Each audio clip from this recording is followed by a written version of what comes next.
ये भैया तनी ठेलवा जल्दी जल्दी ले चलाओ, हमके बहुत लेट होत बा। अरे जब तोहके लेट होत रहल तो तोहके मारुति पकड़ लेवे के चाहत रहल, बस तो खड़िया रहनी ना चल जाए के।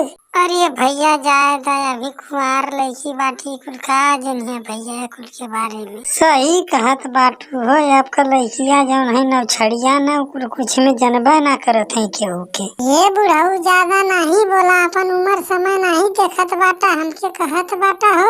अरे का बताएं, तू ऐसा बतिया कैलू है। हाँ तोके जब जल्दीबाजी करे के रहला तो बस खड़ी रहली, पकड़ ले होती तो कौन खराब करनी है। अरे जायदा भैया, हम के बड़ा लेट होत बा, तनी जल्दी बगन चलावा।